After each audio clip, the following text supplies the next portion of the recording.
Among several authorities in the Ministry of Housing has been cited as the main reason that leads to collapsed buildings in the country.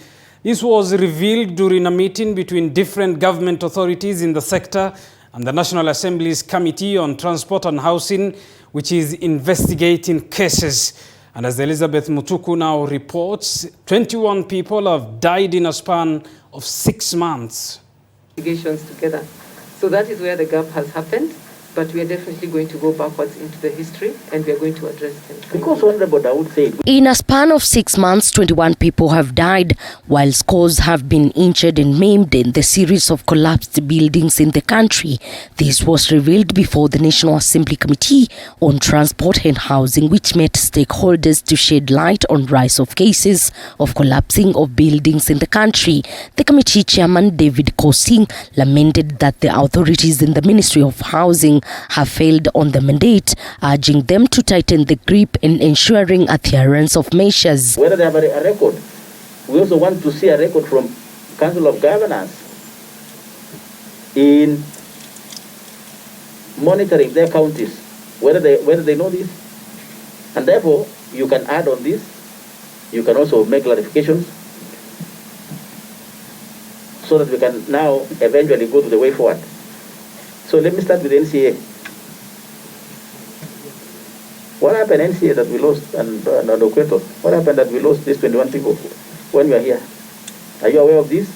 The committee pointed fingers on the ministry and the Council of Governors for lack of coordination, which has contributed majorly to failure of holding responsible the engineers and contractors behind the collapsed buildings. Make good designs, do the best calculation, but the owners, because they don't want to pay you, they make sure that after you have forgotten, they start changing things. They do it their own way, so the building collapses.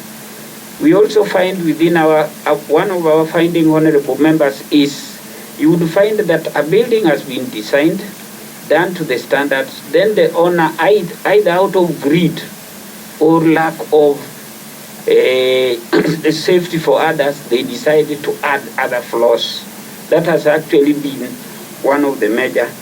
Then there is also inadequate maintenance because, honorable members, whereas we have a maintenance policy in Kenya, we've never been able to have it monitored properly.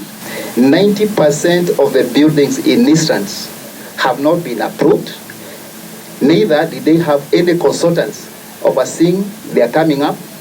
So this problem, I think, is a little bit far beyond what we are discussing here. Because even when you talk about the county governments, the NCA, the Engineering Institution of Kenya, and the other authorities, one point we must point here, we don't have the capacity. That's the truth of the matter. National Construction Authority Chief Executive Officer Marissa Kech assured the Parliamentary Committee that all efforts have been put in place to ensure such cases are not witnessed. Kech blamed building owners for probable cause of collapsed buildings, saying majority of them didn't seek permit from the relevant authorities before mounting their buildings. NCA already wrote to the DPP and the DCI for further investigations on this matter. Recommendation number 2, NCA recommends the prosecution of the developer again on carrying out the works without obtaining the requisite approvals. Again, we already did a letter to DPP and DCI on that. Number 3 recommendation, the third recommendation is that the NCA suspended the contractor who was carrying out that work, which was not registered, for a period of 3 years, from March 2020. So the contractor will be reinstated 3 years after the conclusion of this inquiry. So it's now suspended and is not expected to practice as such until the suspension is lifted. Technical report that's done by geotechnical engineers. So to that extent, Kenyans should not have any fear. What they need to look out for is the right professionals to ensure that they have the right design so that they have safe buildings when they are constructed. Thank you. That's a very important thing because there's a lot of fear in Nairobi. Elizabeth Mutuku, TV 47.